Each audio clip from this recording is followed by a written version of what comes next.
À la station-service ouverte 24h/24, elle a scanné sa carte. Le milliardaire a vu le collier de sa femme perdu autour de son cou et est resté figé. La pluie martelait le pare-brise de la Mercedes noire avec une régularité hypnotique. Adrien Moreau observait les gouttes tracer leur chemin sinueux sur le verre, chacune semblant porter le poids de ses 8 dernières années. Il était 3 heures du matin et Paris dormait. Mais lui ne connaissait plus le sommeil depuis longtemps. « Monsieur Moreau, nous arrivons !» murmura son chauffeur en ralentissant devant les tours de la Défense.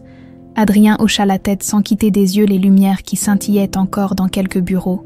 Des ambitieux comme lui, sans doute, qui tentaient de combler leur vide existentiel à coups de contrats et d'acquisitions, il avait construit son empire sur cette philosophie, plus haut, plus grand, plus riche, tout pour oublier ce qu'il avait perdu. La réunion avec les investisseurs japonais s'était éternisée. 15 milliards d'euros sur la table pour un projet pharaonique à Dubaï. 15 milliards qui ne ramèneraient ni Élise ni Sophie, mais qui l'occuperaient suffisamment pour ne pas sombrer dans la folie. « Je rentre seul, Bernard. Prenez votre soirée. »« Mais, monsieur, il est tard et... » »« J'ai dit seul. » Le ton était sans appel. Bernard connaissait son patron depuis assez longtemps pour ne pas insister. Adrien prit les clés de la Porsche garée dans le parking souterrain et s'élança dans les rues désertes de la capitale. Conduire l'apaisait. Le ronronnement du moteur, la précision des virages, la maîtrise totale qu'il exerçait sur cette machine de 200 000 €, au moins, sur la route, il contrôlait encore quelque chose.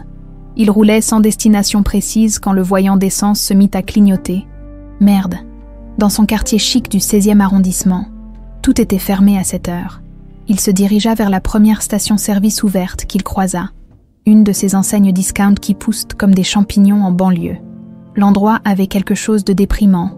Néon fatigué, bitume craquelé, odeur d'essence mélangée à celle des sandwichs réchauffés sous film plastique, exactement le genre d'endroit qu'Adrien évitait d'habitude comme la peste. Il gara la Porsche devant une pompe et inséra sa carte bancaire. Pendant que le réservoir se remplissait, il observa l'intérieur de la boutique à travers la vitre. Une jeune femme se tenait derrière le comptoir, penchée sur ce qui ressemblait à des factures, même à cette distance. Il pouvait voir la fatigue dans ses gestes. Cette lassitude particulière de ceux qui cumulent les petits boulots pour joindre les deux bouts. La pompe émit un cliquetis. Plein fait. Adrien rangea le pistolet et se dirigea vers la caisse pour récupérer sa carte bancaire que le système avait avalée. Classique avec ses machines pourries, il poussa la porte vitrée et une petite sonnette grêle annonça son entrée. La jeune femme leva les yeux de ses papiers et lui adressa un sourire las mais sincère. « Bonsoir, enfin, bonjour plutôt, vu l'heure. Vous avez un souci. Ma carte est restée coincée dans votre pompe numéro 3. Ah oui, elle fait ça parfois. Donnez-moi 2 secondes. » Elle contourna le comptoir pour aller manipuler la machine. Adrien l'observait machinalement quand quelque chose attira son attention. Quelque chose qui lui coupa littéralement le souffle, autour de son cou. Elle portait un collier de perles, pas n'importe lequel. Le collier, celui d'Élise, celui que sa grand-mère lui avait légué, qui se transmettait de mère en fille dans la famille Moreau depuis 4 générations, celui qui avait brûlé avec elle dans l'incendie. Adrien sentit ses jambes se dérober sous lui. Il s'agrippa au comptoir, le cœur battant la chamade. C'était impossible, complètement impossible. Il avait vu les restes calcinés. Il avait identifié le corps. Il avait enterré ce collier avec sa femme. « Ça va, monsieur. Vous êtes tout pâle. » La voix de la jeune femme lui parvenait comme à travers un tunnel. Elle était revenue avec sa carte bancaire et le regardait avec inquiétude. « Votre collier » balbutia-t-il. Elle porta instinctivement la main à son cou, effleurant les perles d'un geste protecteur. « Qu'est-ce qu'il a ? Où l'avez-vous eu ?» Le ton d'Adrien s'était fait plus pressant, presque agressif. La jeune femme recula d'un pas. Visiblement mal à l'aise. « Écoutez, je ne sais pas ce que vous voulez, mais... » « Non, attendez. » Adrien leva les mains en signe d'apaisement. « Pardon, je ne voulais pas vous effrayer. C'est juste que... ce collier ressemble énormément à un bijou de famille que j'ai perdu. » Claire, il avait lu son prénom sur son badge, l'étudiait avec méfiance. Elle avait peut-être 28 ans, des traits délicats mais marqués par la fatigue, des cheveux châtains tirés en arrière et ses yeux verts qui semblèrent porter le poids du monde.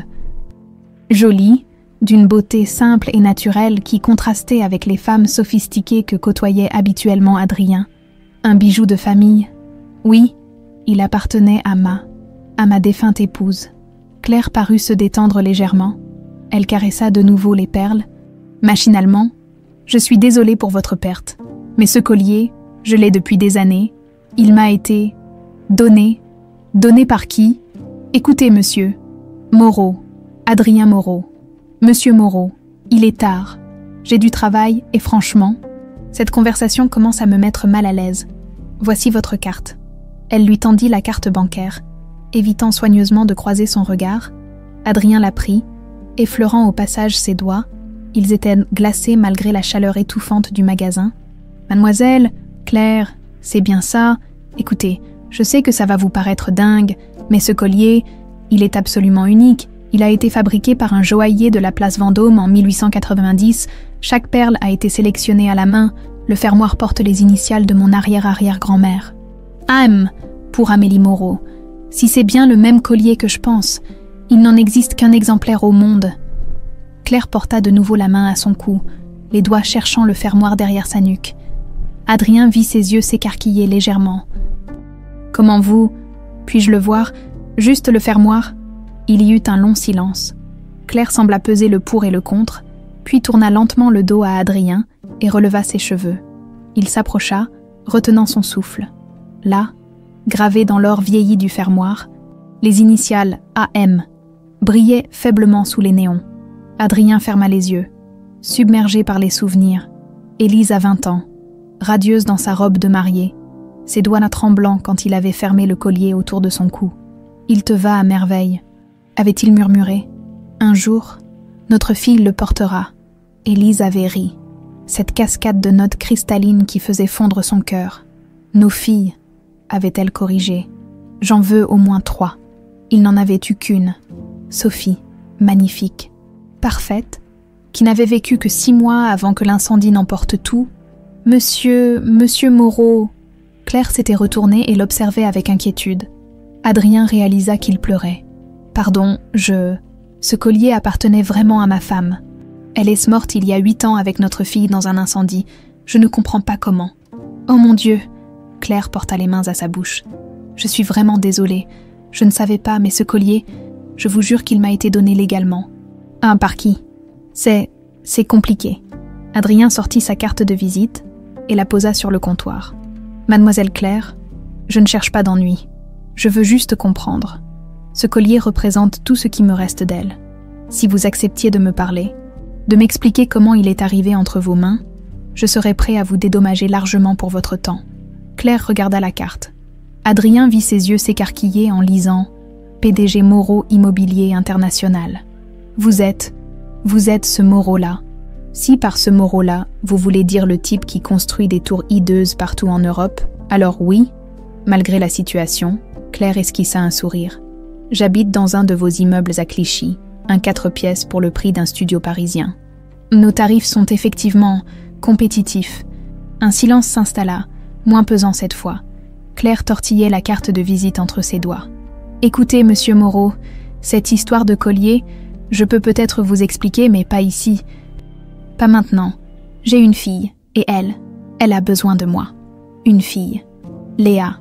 Elle a 8 ans. Et elle est malade. Je suis désolée. J'espère juste que vous n'êtes pas un de ces riches tarés qui collectionnent les bijoux volés. Parce que si c'est le cas, vous tombez mal. Adrien ne put s'empêcher de sourire. Cette femme avait du caractère. Je vous donne ma parole que mes intentions sont honnêtes. Je veux juste comprendre. Claire hocha la tête et glissa la carte dans sa poche. Je finis à 6 heures. Café de la Gare. Avenue Jean Jaurès à Clichy. 7 heures. J'y serai. Adrien se dirigea vers la sortie, puis se retourna une dernière fois. Claire, merci. Elle ne répondit pas, mais il vit qu'elle portait de nouveau la main à son collier. Dehors, la pluie avait cessé. Adrien monta dans sa Porsche, les mains tremblantes. Pour la première fois depuis 8 ans, il ressentait autre chose que ce vide glacial qui lui tenait lieu d'existence. Il ressentait de l'espoir, et ça lui faisait une peur bleue. Adrien n'avait pas fermé l'œil de la nuit. Assis dans son bureau au 42e étage de la tour Moreau, il regardait Paris s'éveiller à travers les baies vitrées, le collier d'Élise. Impossible. Et pourtant, les initiales gravées ne mentaient pas. À cette heure tapante, Il décrocha son téléphone. « Bertrand, c'est Adrien, j'ai besoin de vous, urgent. » Bertrand Lacroix dirigeait la meilleure agence de détectives privée de Paris, discret, efficace et assez cher pour que ses clients soient certains de sa loyauté absolue. « Aïe !»« Du café !» proposa la secrétaire d'Adrien quand Bertrand arriva 1 heure plus tard. « Triple serré, merci Sylvie !» Bertrand était un homme mince aux cheveux grisonnants, toujours tiré à 4 épingles, ancien commissaire. Il avait quitté la police après une affaire de corruption qui l'avait dégoûté du système. « Alors, Adrien, qu'est-ce qui vous amène ? Encore un concurrent un peu trop curieux ? » « Non, cette fois, c'est personnel. » Adrien lui raconta sa rencontre nocturne avec Claire, en omettant volontairement certains détails sur ses émotions. Bertrand l'écouta sans l'interroger, prenant des notes dans son carnet en cuir. « Cette Claire Dubois, vous voulez que je creuse. Tout, son passé, sa situation, cette fille dont elle parle, et surtout, comment ce collier a atterri entre ses mains. Ça risque de prendre quelques jours. Vous avez 24 heures. » Bertrand haussa un sourcil, mais ne protesta pas. Avec Adrien Moreau, l'argent n'était jamais un problème. Claire Dubois éteignit son réveil avant qu'il ne sonne. 6 heures du matin. 4 heures de sommeil, comme d'habitude. Elle se leva en silence pour ne pas réveiller Léa et se glissa dans la minuscule cuisine de leur appartement. Café instantané, tartines grillées, un yaourt périmé depuis hier mais qui sentait encore bon, le petit déjeuner de ceux qui comptent chaque euro. Elle observa le collier posé sur la table, celui qu'elle avait retiré avant de se coucher, ces perles qui avaient bouleversé sa nuit, 8 ans qu'elle le portait, 8 ans qu'elle se demandait d'où il venait vraiment. Le souvenir était encore si net. Cette nuit de février 2016, glaciale, où elle était rentrée de son cours du soir. Elle préparait un BTS de comptabilité à l'époque, pour trouver un panier devant sa porte, à l'intérieur. Un bébé emmitoté dans une couverture rose, dormant paisiblement malgré le froid. Et ce petit mot, écrit d'une écriture tremblante, « Quid d'ella como sua filla, por favor. Prenez soin d'elle comme de votre fille, s'il vous plaît. » Claire avait toujours pensé que c'était de l'espagnol ou du portugais. Le collier était glissé sous la couverture, comme un trésor caché.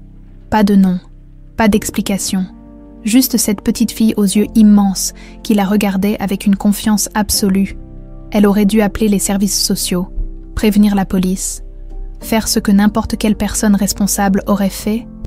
Mais quelque chose dans ce regard, cette façon qu'avait le bébé de s'accrocher à son doigt, Claire, orpheline depuis ses 15 ans, ballottée de foyer en foyer, avait ressenti pour la première fois de sa vie ce besoin viscéral de protéger quelqu'un. Elle avait déclaré Léa comme sa fille biologique, un faux certificat de naissance acheté 2000 € à un type louche de Barbès. Techniquement, c'était de la fraude. Humainement, c'était de l'amour. Maman, la petite voix ensommeillée de Léa la tira de ses pensées. Sa fille se tenait dans l'encadrement de la porte, en pyjama Minnie Mouse, ses cheveux bruns en bataille. « Bonjour ma puce, tu as bien dormi. MMH, tu fais quoi avec le collier de maman ?» Léa appelait toujours le collier de maman. Pour elle, il avait toujours fait partie de Claire, même si elle ne le portait qu'en dehors de la maison. Je le regardais juste. Un monsieur hier soir m'a dit qu'il ressemblait à un bijou qu'il avait perdu. Léa s'approcha et caressa les perles du bout des doigts. « Il est à toi, pas à lui. C'est le collier de maman. Oui, ma chérie, viens. On va prendre le petit déjeuner. » Pendant que Léa grignotait ses tartines, Claire l'observait discrètement. 8 ans maintenant. Et toujours cette beauté troublante qui attirait les regards dans la rue. Des traits fins, presque aristocratiques. Ses yeux verts si particuliers. Elle ne ressemblait à aucun des voisins, à aucune des familles du quartier. Et puis, il y avait cette maladie, cette cardiomyopathie dilatée diagnostiquée à l'âge de 3 ans. Une maladie rare, potentiellement mortelle, qui nécessitait une surveillance constante et, à terme, une intervention chirurgicale coûteuse que l'assurance maladie ne couvrirait qu'en partie. « Maman, je peux pas aller à l'école aujourd'hui. Pourquoi ma puce? Tu te sens pas bien ?» Claire se leva immédiatement, posant la main sur le front de Léa. Depuis le diagnostic, elle vivait dans la terreur permanente que l'état de sa fille se dégrade. « Non, ça va. C'est juste que Mathieu, il a dit que j'étais bizarre parce que j'ai pas de papa. » Le cœur de Claire se serra. Cette question revenait de plus en plus souvent. « Tu sais bien que les familles, c'est pas toutes pareilles. Certains enfants ont un papa et une maman, d'autres ont 2 mamans, d'autres encore vivent avec leurs grands-parents. L'important, c'est l'amour. Mais moi, j'aimerais bien avoir un papa. Claire ferma les yeux. Cette conversation, elle l'avait redoutée depuis des années. Ton papa, il a dû partir avant ta naissance. Mais je suis sûre qu'il t'aime très fort, même si on le connaît pas. Ce n'était qu'un demi-mensonge. Quelque part, quelqu'un avait aimé assez cette petite fille pour la confier à une inconnue, plutôt que de l'abandonner aux services sociaux. Et le monsieur d'hier soir, c'était qui? Claire hésita. Comment expliquer à une enfant de 8 ans que sa vie entière pourrait être bouleversée par la réapparition d'un collier? Juste quelqu'un qui cherche des réponses, comme nous, en fait. À 17h, le téléphone d'Adrien sonna. « J'ai du nouveau », annonça Bertrand sans préambule. Déjà, Claire Dubois, 28 ans, née à Marseille, orpheline à 15 ans après la mort de ses parents dans un accident de voiture, placée en foyer jusqu'à sa majorité, études interrompues, petits boulots multiples, actuellement employée à temps partiel dans 3 endroits différents, la station-service de nuit, ménage dans un bureau le matin et serveuse le week-end dans un café. Et la fille, Léa Dubois, 8 ans. C'est là que ça devient intéressant. Officiellement, c'est sa fille biologique. Officieusement, les dates ne collent pas. Adrien sentit son pouce accélérer. Comment ça? Claire Dubois n'a jamais été enceinte. J'ai vérifié ses dossiers médicaux, discrètement, bien sûr. Aucun suivi de grossesse. Aucun accouchement déclaré. Et pourtant, elle a déclaré cette gamine à l'état civil comme sa fille biologique en février 2016. Février 2016, l'esprit d'Adrien calculait rapidement. Élise était morte en juin 2015, si elle avait été enceinte de 8 mois. Bertrand, j'ai besoin que vous creusiez plus profond. Cette enfant, Léa, je veux tout savoir sur elle. Analyse ADN si possible. Dossier médical complet. Adrien, ce que vous me demandez là, le prix n'est pas un problème. Il y eut un silence. Bertrand connaissait suffisamment son client pour comprendre que quelque chose d'important se jouait. Il y a autre chose. Cette gamine est malade, cardiomyopathie sévère. Elle va avoir besoin d'une greffe ou d'une intervention lourde dans les mois qui viennent. Le coût, combien? 200 000 € minimum pour une femme qui gagne le SMIC en cumulant 3 boulots? Adrien ferma les yeux. Tout prenait sens. Le désespoir qu'il avait lu dans les yeux de Claire, sa méfiance instinctive face à lui, cette façon protectrice qu'elle avait de toucher le collier. Continuez vos recherches, et Bertrand, discrétion absolue. 18h50, Claire était déjà installée au café de la gare quand Adrien poussa la porte. Elle avait troqué son uniforme de station-service contre un jean propre et un pull bleu marine. Sans le collier cette fois, remarqua-t-il. « Vous êtes venu, » dit-elle simplement. « J'avais donné ma parole. » Adrien s'assit en face d'elle. De près, elle paraissait encore plus fatiguée que la veille, mais il y avait quelque chose de déterminé dans son regard. « Écoutez, monsieur Moreau, ce que je vais vous dire va vous paraître dingue. Mais ce collier, je ne l'ai pas volé. Je vous écoute. » Claire prit une profonde inspiration et commença à raconter le bébé trouvé devant sa porte, le petit mot en langue étrangère, la décision de garder Léa, les années de lutte pour s'en sortir. Adrien l'écoutait, le cœur battant. Chaque détail correspondait. Les dates, l'âge de l'enfant, ce collier qui n'aurait jamais dû réapparaître. Votre fille, elle vous ressemble. Claire secoua la tête. Pas du tout. Elle a des traits très fins. Des yeux verts extraordinaires. Parfois, les gens dans la rue s'arrêtent pour la regarder. Elle est magnifique, comme Élise, pensa Adrien. Et elle est malade, vous disiez. Le visage de Claire se ferma légèrement. Pourquoi cette question? Simple curiosité. Non, monsieur Moreau, rien n'est simple avec des gens comme vous. Qu'est-ce que vous voulez vraiment? Adrien hésita. Comment lui expliquer qu'il soupçonnait cet enfant d'être sa fille? Comment lui dire que sa femme, qu'il croyait morte, avait peut-être survécu assez longtemps pour donner naissance? Je veux juste comprendre. Ce collier représente tout pour moi. Et Léa représente tout pour moi. Alors si vous pensez pouvoir débarquer avec votre argent et chambouler notre vie? Ce n'est pas mon intention. Claire le fixa longuement, comme si elle tentait de lire dans ses pensées. J'espère bien, parce que cette petite fille, elle a déjà assez souffert comme ça. Elle se leva, laissant quelques pièces sur la table. Le collier, je le garde. Il fait partie de notre histoire maintenant. Mais si vous voulez vraiment savoir d'où il vient, peut-être qu'on peut s'entraider. Que voulez-vous dire? Vous avez des moyens que je n'ai pas, moi. J'ai des informations que vous cherchez. On pourrait coopérer. Adrien hocha la tête lentement. Qu'est-ce que vous proposez? Aidez-moi à retrouver qui a laissé Léa devant ma porte. En échange, je vous dirai tout ce que je sais sur ce collier. Elle lui tendit la main. Marché conclu. Adrien serra cette main fine et froide. Marché conclu. Mais il savait déjà qu'il ne pourrait pas tenir cette promesse. Pas quand la vérité risquait de détruire cette femme qui avait consacré sa vie à élever sa fille. Sa fille. Pour la première fois depuis 8 ans. Adrien Moreau se demanda s'il était prêt à affronter la vérité. 2 jours plus tard, Bertrand Lacroix pénétra dans le bureau d'Adrien avec une mine sombre. Il portait sous le bras un dossier épais qui semblait peser bien plus que ces quelques centaines de pages. « Asseyez-vous, Bertrand. Vous avez l'air d'avoir vu un fantôme. »« C'est peut-être le cas, » répondit le détective en posant le dossier sur le bureau. « Adrien, ce que j'ai découvert, ça va bouleverser votre vie.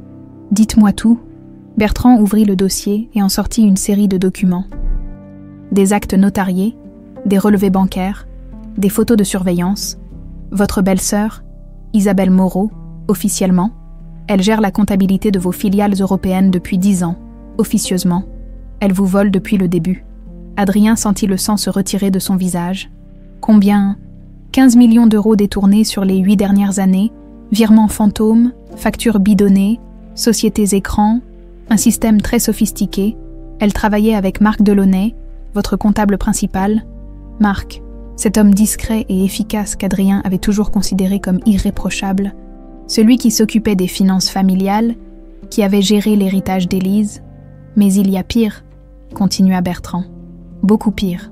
Il sortit une autre série de documents, des rapports d'expertise, des photos d'archives, des témoignages, l'incendie qui a tué votre femme et votre fille. Il a été provoqué. Le monde s'arrêta de tourner autour d'Adrien. Les mots de Bertrand lui parvenaient comme à travers un brouillard épais. Le rapport officiel parlait d'un court-circuit électrique. Mais j'ai retrouvé le chef des pompiers de l'époque. À la retraite maintenant, contre une somme rondelette, il a accepté de parler. Des traces d'accélérants ont été trouvées, mais le dossier a été classé sans suite. Quelqu'un avait graissé la patte des enquêteurs. Adrien se leva brusquement. Renversant sa chaise, « Vous êtes en train de me dire qu'Isabelle a tué ma femme et ma fille. J'ai des preuves, des transferts d'argent vers les enquêteurs, des appels téléphoniques entre Isabelle et Marc le soir de l'incendie. La rage montait en Adrien comme une marée noire. Isabelle, cette femme qu'il avait accueillie dans sa famille, qui pleurait aux funérailles, qui lui apportait des plats cuisinés pendant son deuil. Pourquoi avoir fait ça? Élise les avait découverts. Votre femme était loin d'être bête. Elle avait commencé à poser des questions sur certaines factures, à demander des justificatifs. Ils ont paniqué. Bertrand sortit une dernière série de documents. Mais ce n'est pas tout. L'autopsie d'Élise. J'ai réussi à avoir accès au dossier complet. Elle avait des traces de benzodiazépine dans le sang, une dose massive, suffisante pour la paralyser mais pas pour la tuer. Mon Dieu, ils l'ont empoisonnée, puis ont mis le feu à la maison. Votre femme était peut-être encore consciente quand les flammes ont commencé à... Arrêtez. Adrien s'effondra dans son fauteuil, la tête entre les mains. 8 ans. 8 ans qu'il pleurait Élise en serrant la main de son assassin lors des repas familiaux. Il y a autre chose, murmura Bertrand. Quelque chose que vous devez savoir sur votre fille. Adrien releva la tête, dans les yeux du détective. Il eut une compassion infinie. Sophie n'est pas morte dans l'incendie. Le silence qui suivit fut assourdissant. Adrien avait l'impression que son cerveau refusait de traiter cette information. Comment ça? Le corps retrouvé dans le berceau, ce n'était pas votre fille. D'après mes sources, c'était un autre bébé, probablement mort-né, utilisé pour maquiller la scène. Sophie avait disparu avant l'incendie.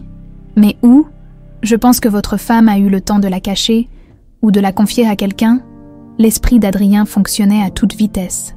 Sophie, vivante, et ce bébé trouvé devant la porte de Claire.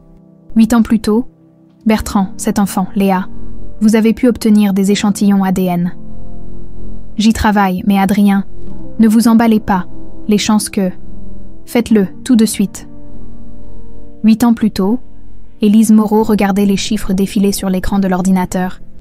le front plissé de concentration. Enceinte de 8 mois, elle avait du mal à rester assise longtemps, mais quelque chose dans ses factures la tracassait depuis des semaines.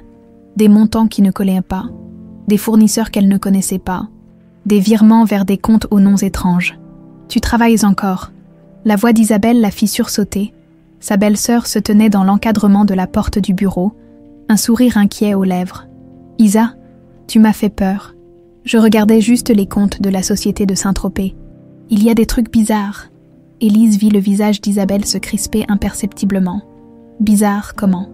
Des factures pour des matériaux qu'on n'a jamais commandés, des prestations de conseil facturées par des boîtes qui n'existent pas. Regarde. Élise tourna l'écran vers sa belle-sœur. Isabelle s'approcha, étudiant les chiffres avec une attention qui parut soudain excessive à Élise. C'est sûrement Marc qui a fait une erreur de saisie. Tu sais comme il est perfectionniste. Il va être mortifié. Mais justement, c'est bien ça le problème. Marc ne fait jamais d'erreur, et là, j'en ai trouvé des dizaines. Isabelle ne répondit pas. Elle fixait l'écran, les mâchoires serrées. « Isa, ça va. Oui, écoute, Élise. Tu ne devrais pas te fatiguer avec ça. Tu accouches dans un mois, tu as autre chose à penser. Mais Adrien a le droit de savoir si on le vole. » Le mot était lâché. Élise vit Isabelle pâlir. « Tu penses vraiment que quelqu'un vole Adrien? Je ne sais pas, mais je vais creuser. Et si c'est le cas, j'espère que ce salaud finira en prison. » Isabelle hocha la tête lentement. Mais Élise perçut quelque chose d'étrange dans son regard. Quelque chose qui ressemblait à de la peur. Cette nuit-là, Élise fut réveillée par des crampes violentes. Elle se leva pour aller boire un verre d'eau et aperçut de la lumière dans le bureau. Adrien travaillait tard, comme d'habitude. Elle descendit discrètement et s'arrêta devant la porte entr'ouverte. Ce n'était pas Adrien, c'était Isabelle et Marc. Penchés sur l'ordinateur, « Il faut qu'elle arrête de fouiner », chuchotait Marc. « Si elle trouve les comptes de Luxembourg, je sais, mais comment l'arrêter? Elle est têtue comme une mule. Il y a peut-être un moyen. » Élise n'entendit pas la suite. Une contraction particulièrement forte la plia en deux. Elle remonta dans sa chambre, le cœur battant. Que pouvait-il bien cacher? Le lendemain, elle décida d'appeler son amie Claire, la seule personne en qui elle avait une confiance absolue. Elle s'était connue au lycée, avant qu'Élise épouse Adrien et que leur vie prenne des directions opposées. Mais leur amitié était restée intacte. « Claire, c'est Élise. Il faut qu'on se voie. C'est urgent. » Elles se retrouvèrent dans un café discret de Belleville. Élise raconta ses découvertes, sa conversation avec Isabelle, la scène qu'elle avait surprise la nuit précédente. « Tu penses qu'il te vole vraiment ?»« J'en suis quasiment sûre. Mais Claire, j'ai peur. La façon dont Isabelle me regardait hier. »« Non, peur de quoi? Je ne sais pas. Mais si jamais il m'arrivait quelque chose... » Élise sortit le collier de perles de son sac et le tendit à Claire. « Prends ça, c'est un bijou de famille. Si jamais il arrive quelque chose au bébé et à moi, garde-le en souvenir. » Élise, tu me fais peur. Pourquoi tu dis des trucs pareils? Simple précaution. Promets-moi que tu le garderas. Claire avait promis. Sans comprendre, 3 jours plus tard, elle apprenait la mort de son amie dans un incendie. Elle avait gardé le collier, comme promis. Et quand un bébé était apparu devant sa porte avec ce même bijou autour du cou, elle avait compris qu'Élise avait eu raison d'avoir peur. De retour dans le présent, Adrien fixait le dossier que venait de lui remettre Bertrand. Tout prenait sens. Le collier, l'enfant, les dates qui correspondaient. « Léa n'est pas la fille de Claire », murmura-t-il. « Très probablement pas, non. C'est Sophie, c'est ma fille. Adrien, soyons prudents. Attendons les résultats ADN avant de... » Non. Adrien se leva d'un bond. Tout colle, l'âge, les dates, le collier. Élise a réussi à sauver Sophie avant de mourir. Elle l'a confiée à Claire. Mais alors, où est passée votre femme? Pourquoi Claire ne l'a jamais vue? Adrien se figea. Cette question, il se l'était posée 1000 fois depuis la révélation de Bertrand. Je ne sais pas. Peut-être qu'elle n'a pas survécu à l'accouchement, ou qu'elle a été tuée après, ou peut-être qu'elle vit encore quelque part, suggéra doucement Bertrand. Cette possibilité était trop douloureuse pour qu'Adrien l'envisage. Élise, vivante, pendant 8 ans, sans jamais chercher à le contacter. Impossible. Concentrons-nous sur Sophie. Sur Léa, il faut que je parle à Claire. Attention, Adrien. Cette femme a élevé cet enfant pendant 8 ans. Si vous débarquez en réclamant votre fille, je ne réclame rien. Je veux juste la connaître. » Bertrand hocha la tête, mais son regard restait inquiet. Et pour Isabelle, continuez à rassembler des preuves. Quand j'aurai assez d'éléments, je la ferai arrêter pour meurtre. Elle va comprendre qu'on enquête sur elle. Si elle panique, elle ne paniquera pas. Isabelle se croit trop intelligente pour ça. Mais Adrien se trompait. À cet instant même, dans son bureau de la tour Moreau, Isabelle Moreau lisait un rapport qui venait de lui faire l'effet d'une douche glacée. Marc avait repéré les traces informatiques de l'enquête de Bertrand. Quelqu'un fouillait dans leur passé, quelqu'un qui avait accès à des informations confidentielles. Et si Adrien découvrait la vérité sur l'incendie, s'il apprenait que sa fille était vivante, Isabelle décrocha son téléphone. « Marc, c'est moi. On a un problème. Un gros problème. » Le laboratoire d'analyse génétique de la rue de Rivoli était l'un des plus discrets de Paris. Bertrand y avait ses entrées depuis des années, et le docteur Morvan, qui dirigeait l'établissement, ne posait jamais de questions gênantes. « Les résultats sont formels », annonça le généticien en tendant le rapport à Adrien. « Compatibilité ADN à 99,7%. Cet enfant est bien votre fille biologique. » Adrien sentit ses jambes se dérober. Il s'agrippa au bureau, les yeux fixés sur les chiffres qui dansèrent devant lui. Sophie, sa petite Sophie était vivante. Après 8 ans de deuil, de culpabilité, de nuits blanches à se demander s'il aurait pu la sauver. « Comment avez-vous obtenu l'échantillon » demanda-t-il d'une voix blanche. « Cheveux prélevés sur sa brosse, récupérés chez la coiffeuse où Claire emmène la petite » répondit Bertrand. « Et j'ai une autre nouvelle. J'ai retrouvé la trace de ce qui s'est passé le soir de l'incendie. » Ils remontèrent dans la voiture de Bertrand, garée discrètement dans une rue adjacente. Le détective sortit un dossier épais de sa serviette. « Votre femme n'est pas morte dans l'incendie. » Adrien releva brusquement la tête. « Quoi ? J'ai retrouvé un témoin. Un SDF qui traînait dans le quartier cette nuit-là. Il a vu 2 hommes sortir une femme enceinte de votre maison, inconsciente, avant que le feu ne prenne. » Le cœur d'Adrien s'emballa. Élise était vivante. Pas seulement vivante. D'après ce témoin, elle respirait encore quand ils l'ont chargée dans une camionnette blanche. Mais alors, où est-elle ? Qu'est-ce qu'ils en ont fait ? Bertrand hésita avant de continuer. J'ai suivi la piste. Cette camionnette appartenait à un réseau de trafiquants d'êtres humains. Des gens qui recyclent les victimes d'enlèvement, les font disparaître à l'étranger ou les vendent. Le mot resta suspendu dans l'air comme une lame. Vendu. Sa femme avait été vendue comme du bétail. Mes sources m'ont confirmé qu'une femme enceinte, correspondant au signalement d'Élise, a été traitée par ce réseau en juin 2015. Elle a été gardée en vie le temps d'accoucher, puis quoi ? Puis elle a disparu des radars, soit elle est morte après l'accouchement, soit elle a été vendue à un autre réseau, dans l'Europe de l'Est, probablement. Adrien ferma les yeux, submergé par la nausée, pendant qu'il pleurait sa femme et sa fille. Élise était retenue prisonnière quelque part, donnant naissance à leur enfant dans des conditions atroces. Comment Sophie est-elle arrivée chez Claire ? D'après mes informations, votre femme a réussi à s'évader avec le bébé quelques semaines après l'accouchement, mais elle avait subi un traumatisme crânien sévère pendant sa captivité, amnésie totale. Elle ne se souvenait plus de qui elle était.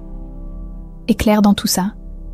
Claire était sa meilleure amie, la seule personne en qui Élise avait confiance. Avant l'incendie, elle lui avait donné le collier en lui demandant de le garder au cas où. Je pense qu'Élise, même amnésique, a eu le réflexe de chercher cette amie. Elle a retrouvé son adresse et y a déposé Sophie. Mais pourquoi Claire n'a jamais rien dit ? Parce qu'elle ne savait pas, imaginez, une femme amnésique, probablement défigurée par ses blessures, qui dépose un bébé devant sa porte et disparaît dans la nuit. Claire n'a peut-être même pas reconnu son amie. Adrien essayait de reconstituer cette nuit de février 2016.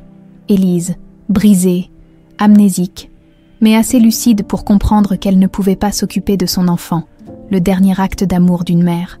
Confier sa fille à la seule personne qui saurait l'aimer, Élise, où est-elle maintenant ?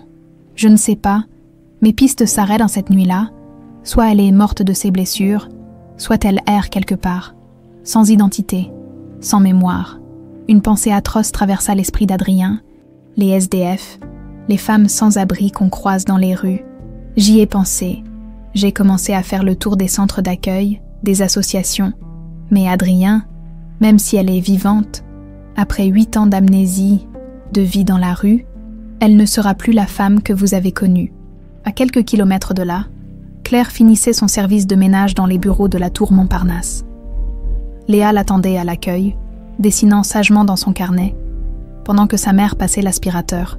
« Maman, j'ai mal au cœur », murmura la petite fille quand Claire vint la chercher. Claire s'agenouilla immédiatement devant elle, posant la main sur son front.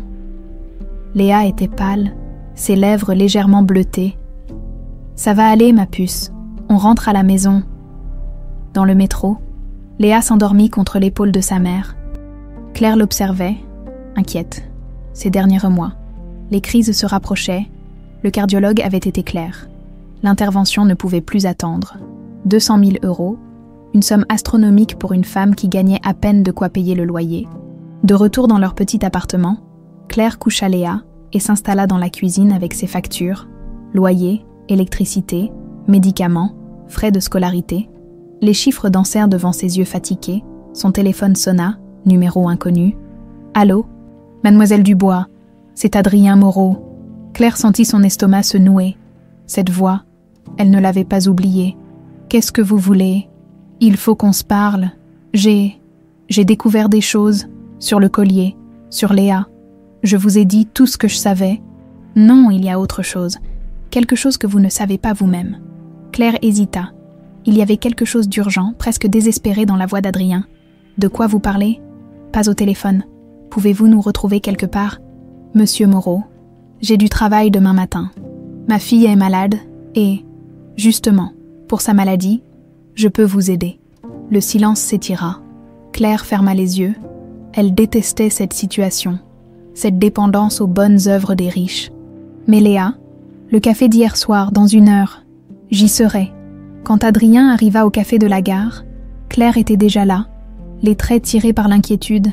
Elle avait commandé un thé qu'elle ne touchait pas, les mains crispées sur sa tasse. « Vous m'avez fait peur au téléphone », dit-elle sans préambule. « Qu'est-ce que vous avez découvert ?» Adrien s'assit en face d'elle. Comment annoncer à cette femme que l'enfant qu'elle élevait depuis 8 ans était sa fille ? Comment lui expliquer que toute sa vie allait basculer ? « Claire, ce que je vais vous dire va vous choquer, mais j'ai des preuves. Accoucher. Léa n'est pas une enfant abandonnée au hasard. Elle est ma fille. » Claire le regarda comme s'il venait de lui annoncer que la terre était plate. « Pardon, ma femme Élise n'est pas morte dans l'incendie. Elle a été enlevée, elle était enceinte de 8 mois, elle a accouché en captivité et a réussi à s'enfuir avec le bébé. C'est elle qui a déposé Léa devant votre porte. Vous êtes complètement fou. » Adrien sortit le rapport ADN de sa poche et le posa sur la table. Test de paternité. 98,7% de compatibilité. Léa est ma fille biologique.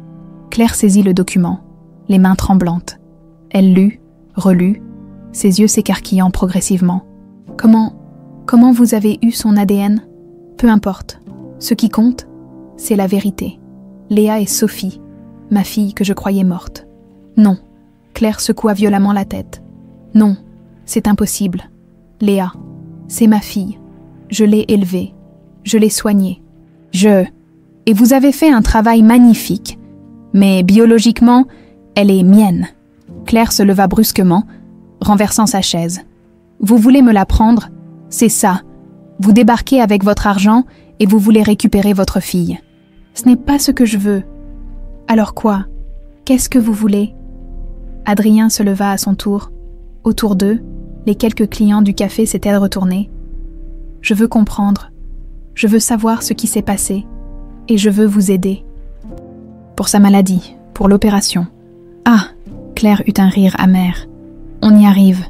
Monsieur le millionnaire veut acheter ma fille. Claire, s'il vous plaît. Non, vous ne comprenez pas. Cette petite fille, c'est toute ma vie. Je ne suis rien sans elle. Elle attrapa son sac et se dirigea vers la sortie. Claire, attendez. Elle se retourna sur le seuil, les yeux brillants de larmes contenues. Vous voulez savoir la vérité ? La vraie vérité ? Cette femme qui a déposé Léa devant ma porte. Je l'ai vue. Adrien sentit son cœur s'arrêter. Comment ça ? J'ai menti l'autre soir. Je me suis réveillée quand elle a sonné. Je l'ai vue s'éloigner dans la rue. Une femme en haillons, le crâne rasé, le visage le visage détruit. Elle boitait. Elle parlait toute seule. Claire s'essuya les yeux d'un revers de manche. Voilà ce qui reste de votre belle épouse, monsieur Moreau. Une folle qui traîne dans les rues. Alors gardez votre argent et vos tests ADN. Ma fille ne vous connaît pas, et c'est très bien comme ça. Elle sortit en claquant la porte, laissant Adrien seul avec cette révélation qui lui transperçait le cœur.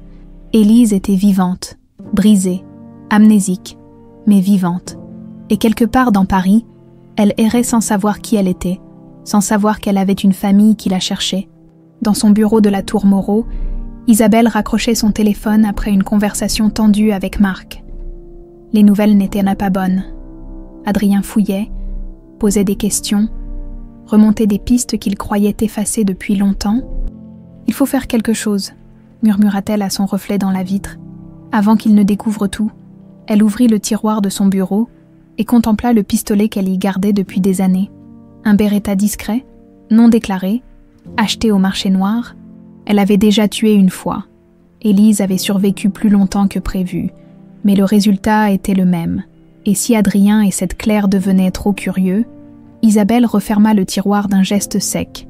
Pas encore. Mais bientôt, peut-être. Claire n'avait pas fermé l'œil de la nuit. Assise près du lit de Léa, elle regardait sa fille dormir, guettant chaque respiration difficile. La révélation d'Adrien l'avait bouleversée plus qu'elle ne voulait l'admettre. Test ADN, 99,7% de compatibilité. Ces chiffres tournaient en boucle dans sa tête. « Maman !» Léa venait d'ouvrir les yeux, pâle mais souriante. « Bonjour ma puce. Comment tu te sens ?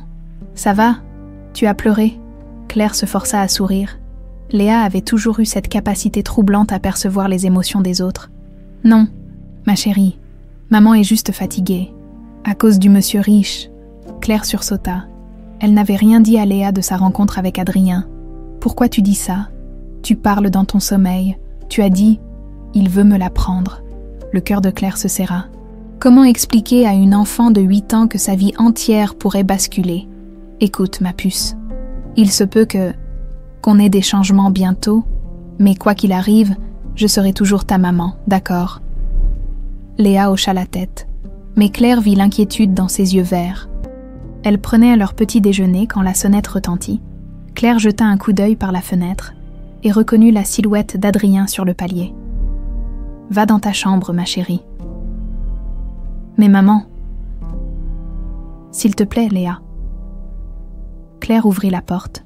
« Gardons la chaîne de sécurité. Qu'est-ce que vous voulez ? Il faut qu'on parle de ce que vous m'avez dit hier soir. Cette femme que vous avez vue. Je vous ai dit tout ce que je savais. Claire, s'il vous plaît, si c'est vraiment Élise, si elle est vivante, j'ai besoin de votre aide pour la retrouver. » Dans la voix d'Adrien, Claire entendit une supplication qui la toucha malgré elle. Elle retira la chaîne et ouvrit la porte. 5 minutes. Adrien entra dans le petit appartement. Regardant autour de lui avec curiosité, l'endroit était modeste mais impeccablement tenu. Des dessins de Léa décoraient les murs. Une bibliothèque débordait de livres d'enfants. « C'est là qu'elle a grandi », murmura-t-il. « Et c'est là qu'elle continuera à grandir », répliqua Claire sèchement. « Je ne veux pas vous la prendre. Alors qu'est-ce que vous voulez ?» Adrien s'assit sur le canapé défoncé, soudain très lasse. « Je veux connaître ma fille, je veux l'aider, et je veux retrouver ma femme. » « Votre femme ?» Claire hésita. Ce que j'ai vu cette nuit-là, cette femme était détruite, physiquement et mentalement. Même si vous la retrouvez, elle reste ma femme et la mère de Léa. Claire s'assit en face de lui, étudiant son visage, malgré sa fortune. Malgré son arrogance, cet homme souffrait réellement. « Décrivez-la moi », dit-elle finalement. « Votre Élise, avant. » Adrien ferma les yeux, se rappelant. Brune, des yeux verts comme ceux de Léa, 1,68 m, une cicatrice sur l'épaule gauche. Suite à une chute de cheval quand elle était enfant, et elle avait cette habitude de fredonner quand elle était heureuse, des vieilles chansons françaises que lui chantait sa grand-mère. Claire sentit sa gorge se serrer. La femme qu'elle avait vue cette nuit-là fredonnait effectivement une mélodie triste qu'elle n'avait jamais réussi à identifier. Vous pensez pouvoir la reconnaître ? Après 8 ans, je reconnaîtrai Élise n'importe où, dans n'importe quel état. Un bruit de chute résonna depuis la chambre de Léa. suivi d'un cri étouffé. Claire bondit, Adrien sur ses talons. Ils trouvèrent Léa effondrée près de son lit, haletante, les lèvres bleues. « Léa, ma puce !» Claire s'agenouilla près de sa fille, lui soulevant la tête. Léa respirait avec difficulté, ses petites mains agrippées à sa poitrine. « Ça fait mal, maman. Je sais, ma chérie. Reste calme. » Claire chercha frénétiquement le médicament d'urgence dans la table de nuit. Le flacon était vide. « Merde, qu'est-ce qui se passe ?» demanda Adrien, agenouillé de l'autre côté de Léa. « Crise cardiaque. Il me faut ces médicaments, mais appelez les secours. J'ai pas les moyens de payer une ambulance. Je m'en fous de l'argent. Appelez. » Pendant que Claire composait le 15, Adrien prit délicatement la main de Léa. La petite fille le regardait avec de grands yeux effrayés. « Ça va aller, » murmura-t-il. « Papa est là. » Le mot lui avait échappé. Claire, qui avait fini son appel, le fixa avec surprise. Mais Léa sourit faiblement. « Tu es mon papa. » Adrien sentit les larmes lui monter aux yeux. « Oui, ma puce, je suis ton papa. » L'hôpital Necker était en effervescence quand l'ambulance arriva. Claire tenait la main de Léa pendant qu'Adrien parlait avec les médecins, donnant toutes les informations nécessaires. Monsieur Moreau, l'interne qui les accueillit, semblait impressionné. « Nous allons tout faire pour votre fille. Votre fille. » Les mots résonnaient étrangement dans l'esprit de Claire. Après 8 ans, Léa avait soudain un père riche et influent qui pouvait lui offrir les meilleurs soins. « Claire !» Adrien s'approcha d'elle pendant que Léa était emmenée en salle d'examen. « Ça va, elle vous a appelé papa. »« Je sais, ça m'a bouleversée. » Ils s'assirent dans la salle d'attente, côte à côte, unis dans l'inquiétude. « Monsieur Moreau. » Un médecin en blouse blanche s'approchait. « Docteur Lemaire, cardiologue pédiatrique. L'état de votre fille s'est stabilisé, mais nous devons faire des examens complémentaires. Faites tout ce qui est nécessaire. Il y a un problème. Nous aurions besoin d'une transfusion sanguine d'urgence. Le groupe sanguin de Léa est O négatif. Assez rare. Les réserves de la banque du sang sont épuisées et... « Je suis O négatif, » interrompit Adrien. « Prélevez tout ce qu'il faut. » Le médecin sourit. « Parfait. Le fait que vous soyez son père biologique facilite les choses. » Pendant qu'Adrien donnait son sang, Claire restait près de Léa, qui dormait sous perfusion. La petite fille semblait si fragile dans ce lit d'hôpital. « Mademoiselle », une infirmière s'approcha. « Les résultats sanguins de Monsieur Moreau confirment la compatibilité parfaite. C'est effectivement le père de la petite. » Claire hocha la tête, comme si elle avait encore des doutes. Adrien revint 1 heure plus tard, le bras bandé mais le visage serein. « Comment va-t-elle ? » ?»« Elle dort.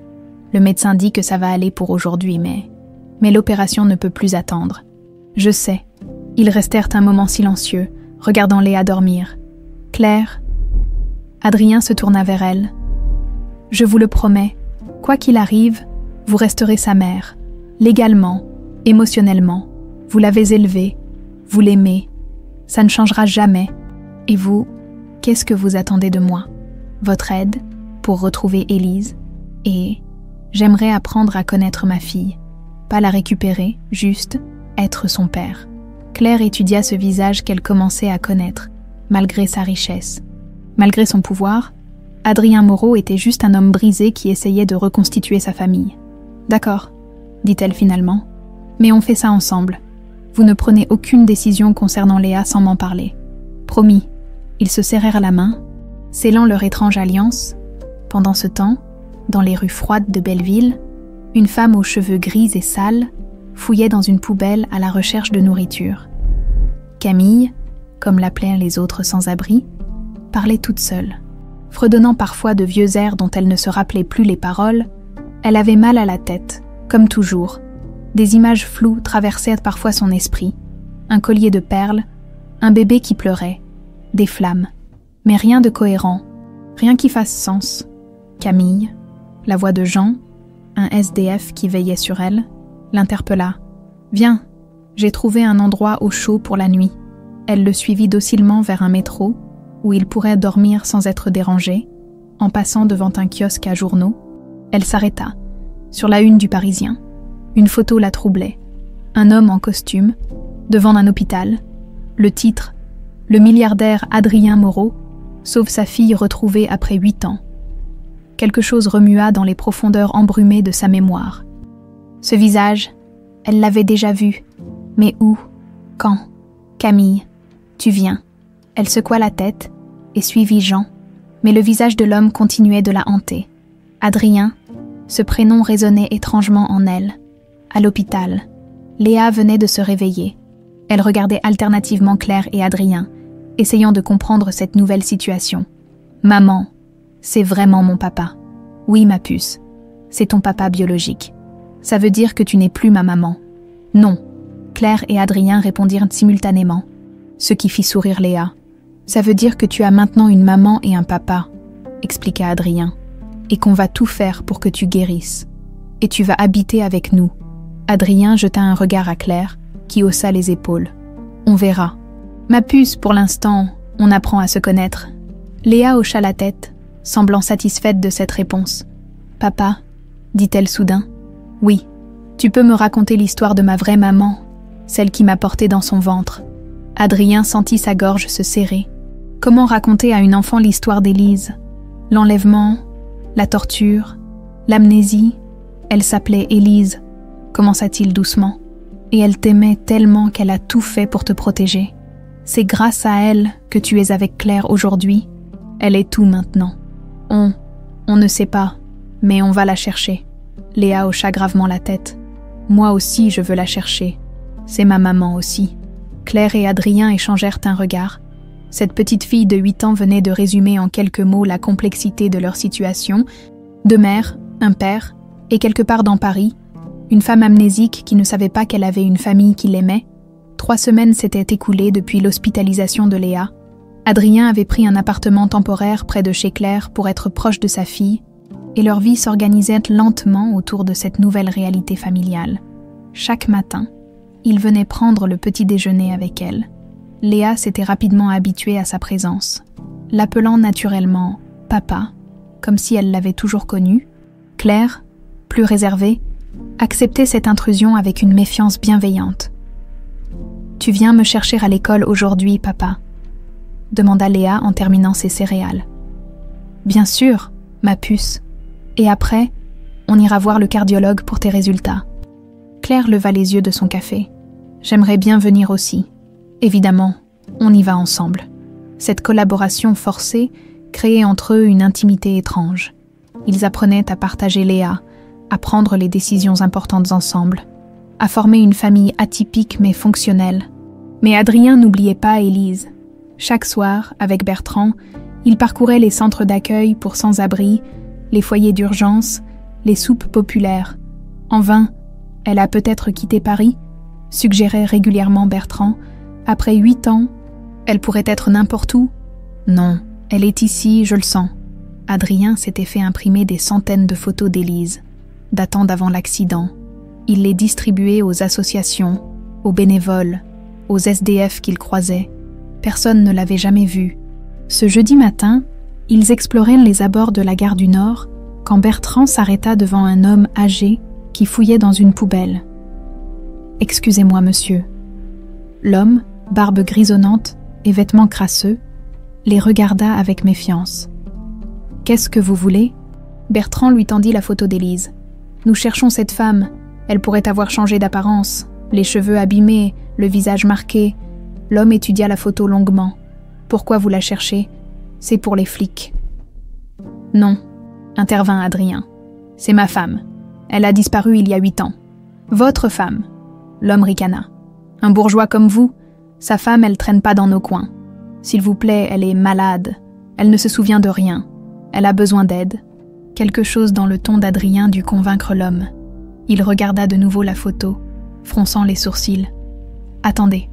Ses yeux. Vous savez quoi? Il y a bien une femme. On l'appelle Camille. Ça fait des années qu'elle traîne dans le quartier. Complètement à l'ouest, elle parle toute seule. Elle fredonne des trucs. Mais le visage, c'est pas pareil. » Le cœur d'Adrien s'emballa. « Où je peux la trouver? » Ça dépend. Elle bouge tout le temps.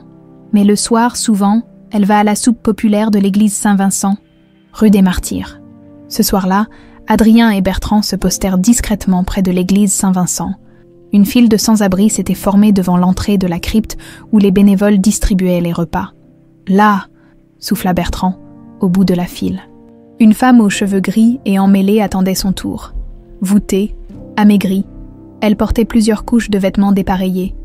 Son visage était marqué par des cicatrices, déformé par ce qui ressemblait aux séquelles d'un traumatisme crânien, mais ses yeux verts qu'Adrien aurait reconnus entre mille, « Élise » murmura-t-il. Il s'avança vers elle, les jambes tremblantes. Elle ne le vit pas approcher, occupée à fouiller dans un sac plastique. « Élise » Elle leva la tête. Leurs regards se croisèrent. Adrien sentit le monde s'arrêter de tourner. C'était elle, défigurée, vieillie prématurément, brisée, mais c'était elle, sa femme, vivante. Élise, c'est moi, c'est Adrien. Elle le regarda sans la moindre lueur de reconnaissance. Ses yeux étaient livides, perdus. « Camille, dit-elle d'une voix rauque, je m'appelle Camille. Non, tu es Élise, Élise Moreau. Tu es ma femme. » Elle recula d'un pas, effrayée. « Connais pas. Laissez-moi tranquille. Élise, s'il te plaît. Notre fille, Sophie, tu l'as sauvée. Tu l'as confiée à Claire. Elle va bien. Elle s'appelle Léa maintenant. » Quelque chose passa dans le regard de Camille. Élise, une étincelle, un sursaut de mémoire. Léa.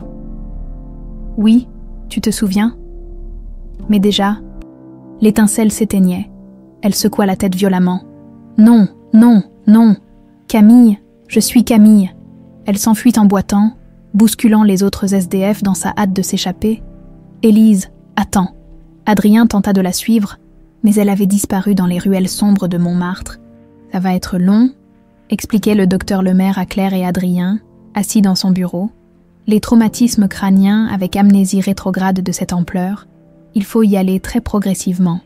Il venait de lui raconter la découverte d'Élise, leur espoir de la ramener à la maison. Vous comprenez, après 8 ans de vie dans la rue, avec des troubles psychiatriques probables, cette femme a reconstruit une identité de survie. Camille n'est pas juste un nom d'emprunt, c'est devenu sa réalité. Mais elle a réagi quand j'ai prononcé le nom de Léa, insista Adrien. C'est encourageant. Ça signifie que des souvenirs sont encore là, enfouis, mais les faire remonter sans traumatiser davantage la patiente. Que me conseillez-vous? D'abord, la mettre en sécurité, l'hospitaliser, la nourrir correctement, traiter ses pathologies physiques, ensuite, très lentement, essayer de réveiller sa mémoire avec des objets familiers, des photos, des voix connues. Claire, qui était restée silencieuse, prit la parole. Et Léa dans tout ça? Comment ça? Cette femme, elle ne se souvient de rien, ni de son mari, ni de sa fille. Si Léa la voit dans cet état, Adrien n'avait pas pensé à ça. Comment expliquer à une enfant de 8 ans que sa mère biologique était devenue une SDF amnésique? Il faudra préparer Léa progressivement, dit le médecin. Lui expliquer la maladie de sa mère, la préparer à la voir. Et si elle ne récupère jamais la mémoire? Demanda Claire. C'est possible, après 8 ans. Mais même dans ce cas, on peut créer de nouveaux souvenirs, de nouveaux liens. L'important, c'est de lui offrir un environnement stable et aimant. Le lendemain soir, Adrien retourna seul rue des Martyrs. Il avait passé la journée à réfléchir à l'approche du docteur Lemaire. Comment approcher Élise sans l'effrayer? Comment lui faire comprendre qu'il voulait l'aider? Il la trouva assise sur un banc, partageant un sandwich avec un autre SDF. Quand elle le vit approcher, elle se tendit, prête à fuir. « Je ne vais pas te faire de mal », dit-il doucement en s'arrêtant à distance respectueuse. « Je veux juste te parler. Vous êtes flic? »« Non, J'étais ton mari, avant que tu sois blessé. » Elle l'étudia longuement. « Vous avez l'air riche, moi. Je suis rien. Pourquoi un riche, il voudrait d'une folle comme moi? Parce que je t'aime. Parce que je t'ai cherché pendant 8 ans. » Camille Élise resta silencieuse un moment, digérant cette information. Et la petite, Léa, le cœur d'Adrien bondit. Elle se souvenait du prénom. « C'est ta fille, notre fille. Elle va bien. Elle grandit. Elle aimerait te connaître. J'ai une fille. Oui, elle a tes yeux verts. Et elle fredonne comme toi quand elle est heureuse. » Élise porta instinctivement la main à sa gorge, là où était autrefois le collier de perles. « J'ai rêvé d'un bébé, parfois, et d'un collier brillant. Le collier de ta grand-mère, celui que tu as donné à Claire avec Léa. Claire, ton amie. celle qui s'occupe de notre fille depuis 8 ans. Élise ferma les yeux, comme si elle essayait de reconstituer un puzzle mental. Ça fait mal dans la tête quand j'essaie de me rappeler. Je sais, mais on peut t'aider. Il y a des docteurs, des médicaments. J'aime pas les docteurs. Alors on prendra le temps qu'il faut. Mais accepterais-tu de venir prendre un café avec moi? Juste pour parler. Elle hésita longuement. Vous allez pas m'enfermer? Jamais. Tu es libre de partir quand tu veux. D'accord, mais pas longtemps. Ils s'installèrent dans un petit café de Pigalle, loin des regards curieux. Adrien avait commandé un chocolat chaud pour Élise, qui le buvait à petites gorgées prudentes. « Comment je me suis retrouvée dans la rue ?» demanda-t-elle soudain. Adrien choisit ses mots avec précaution. « Tu as été blessée? Un accident. Tu as perdu la mémoire. Et vous m'avez pas cherchée. Je te croyais morte. On m'avait dit que tu étais morte avec le bébé dans un incendie. Un incendie. » Elle porta les mains à ses tempes, grimaçant. « J'ai des images parfois, du feu et de la fumée, et des gens qui me font mal. » Élise. Camille. Je suis Camille. Sa voix était montée d'un ton. Les autres clients se retournaient. D'accord Camille, pardon. Elle se calma progressivement. Cette fille, Léa, je peux la voir. Tu en es sûre? Je sais pas. Mais si c'est vraiment ma fille... Adrien sortit son téléphone et lui montra une photo de Léa prise la semaine précédente. L'enfant souriait à l'objectif, ses yeux verts pétillants de malice. Camille, Élise, fixa la photo longuement. Une larme coula sur sa joue scarifiée. Elle est belle. Oui, et intelligente, et courageuse. Elle me ressemble, comme 2 gouttes d'eau. Élise rendit le téléphone à Adrien. Je veux la voir, mais pas tout de suite. Il faut que je réfléchisse. Prends tout le temps qu'il faut. Ils terminèrent leur boisson en silence. Quand ils se séparèrent sur le trottoir, Élise se retourna. Adrien. C'était la première fois qu'elle prononçait son prénom. Il sentit son cœur se serrer. Oui. Si je suis vraiment votre femme, vous m'aimiez comment, avant? Plus que ma propre vie. Elle hocha la tête et s'éloigna dans la nuit. Adrien resta longtemps sur ce trottoir, regardant la silhouette de sa femme disparaître dans l'obscurité. Demain, il emmènerait Claire voir Élise. Il était temps que les 2 femmes qui avaient aimé Léa se rencontrent enfin. Mais il ignorait qu'Isabelle les avait fait suivre, et que le temps de la patience touchait à sa fin. Isabelle Moreau regardait les photos de surveillance éparpillées sur son bureau avec une rage froide. Adrien parlant avec une clocharde. Adrien dans un café avec cette même femme. Adrien qui semblait reconstituer pièce par pièce le puzzle qu'elle avait mis 8 ans à détruire. « Elle est vivante », murmura Marc, debout près de la fenêtre. « Après tout ce temps, cette garce est vivante. » Et Adrien l'a trouvée. Isabelle alluma une cigarette d'une main tremblante. « Il va tout découvrir. L'enlèvement, la vente aux trafiquants, notre rôle dans tout ça. Qu'est-ce qu'on fait ?» Isabelle écrasa sa cigarette à peine entamée. Depuis des semaines, elle sentait l'étau se resserrer, les questions de plus en plus précises d'Adrien, ses absences inexpliquées, cette façon qu'il avait de l'observer pendant les réunions familiales. On accélère le plan. Quel plan? Celui qu'on aurait dû appliquer dès le début. Elle ouvrit le tiroir de son bureau et sortit le Beretta.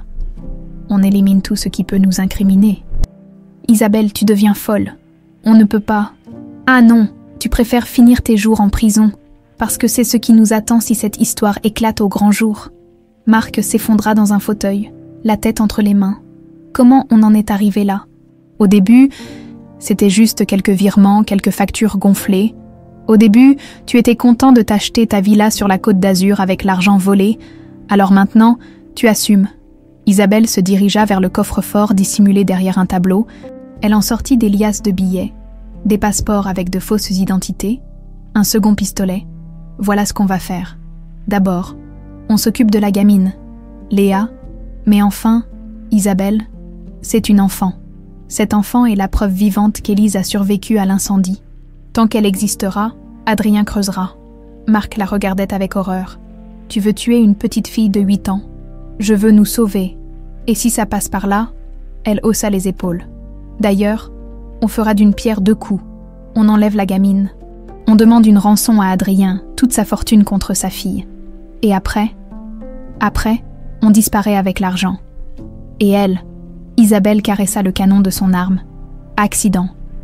Marc se leva brusquement. Non, ça, jamais. Je ne toucherai pas à un cheveu de cet enfant. Alors tu restes en dehors, mais tu ne dis rien, tu ne fais rien, sinon... Elle pointa son arme vers lui. Marc recula, livide. Tu me menaces maintenant. Je protège nos intérêts, les tiens aussi, que tu le veuilles ou non. Claire accompagnait Léa à l'école, quand elle remarqua la camionnette blanche qui les suivait depuis leur immeuble. Quand elle s'arrêtait, la camionnette s'arrêtait. Quand elle reprenait sa route, le véhicule redémarrait. « Maman, pourquoi tu regardes tout le temps derrière nous ? Pour rien, ma puce. Dis-moi plutôt, qu'est-ce que tu veux faire ce week-end avec papa ?» Le visage de Léa s'illumina. Cette nouvelle routine familiale la comblait de bonheur. Avoir enfin un père, même dans ces circonstances particulières, réalisait son rêve d'enfant. On pourrait aller au zoo. Papa a dit qu'il m'emmènerait voir les pandas. C'est une excellente idée. Arrivée devant l'école, Claire déposa un baiser sur le front de Léa. Je viens te chercher à 4h30, d'accord ? D'accord, maman. Tu dis bonjour à papa de ma part. Claire regarda sa fille franchir les grilles de l'école, son cartable Disney sur le dos. La camionnette était toujours là, garée un peu plus loin. Elle sortit son téléphone et composa le numéro d'Adrien. « Claire, quelque chose ne va pas. Je crois qu'on nous surveille. Une camionnette blanche me suit depuis ce matin. »« Vous êtes où ? » ?»« Devant l'école de Léa, Adrien. J'ai peur. J'arrive. Restez où vous êtes. Ne bougez pas. » Claire s'adossa au mur de l'école, gardant un œil sur la camionnette. Au bout de 20 minutes, la Porsche d'Adrien se gara en trombe devant elle. « Où est cette camionnette ? » ?»« Elle est partie quand elle a vu que je téléphonais, Adrien. Qu'est-ce qui se passe ? Pourquoi quelqu'un nous surveillerait ?» Adrien observait la rue, les mâchoires serrées. « Je pense qu'Isabelle sait, pour l'enquête, pour Élise, pour tout. Votre belle-sœur, celle qui a tué ma femme et qui nous vole depuis des années. » Oui, Claire sentit le sang se retirer de son visage. « Mon Dieu, et Léa qui est toute seule à l'école. Ça va aller. L'école est sécurisée. Il faut un badge pour entrer, mais on ne prend aucun risque. » Adrien téléphona à Bertrand pour mettre en place une surveillance discrète autour de l'école. Puis il accompagna Claire à son travail de ménage, refusant de la laisser seule. « Vous ne pouvez pas rester avec moi toute la journée » protesta-t-elle en enfilant sa blouse. « Si, je peux. Et je vais le faire. » À 16h, ils étaient tous les deux devant l'école, guettant la sortie des classes. Léa apparut dans la cour. Cherchant Claire du regard, quand elle les vit, elle courut vers eux, radieuse. « Papa, tu es venu aussi. Bonjour ma puce. » Adrien la souleva dans ses bras. « Ça te dit de venir goûter chez moi ? J'ai acheté des cookies américains. » « Oh oui !» Ils remontèrent vers la voiture quand deux hommes cagoulés jaillirent d'une ruelle adjacente. L'un d'eux brandit une arme sur Adrien. La gamine, tout de suite. « Courez !» cria Adrien à Claire en serrant Léa contre lui. Mais déjà, le second homme attrapait Claire par le bras. Dans la confusion, Léa glissa des bras d'Adrien et tomba sur le trottoir. « Léa, papa !» L'homme au pistolet frappa Adrien à la tempe avec la crosse de son arme. Adrien s'effondra, à demi assommé. « Non !» Claire se débattit comme une furie quand elle vit les ravisseurs empoigner Léa. « Lâchez-la ! Prenez-moi à la place !» Mais déjà, ils courèrent vers la camionnette blanche qui venait de se garer en double file. Léa hurlait, tendant les bras vers Claire et Adrien. « Maman ! Papa !»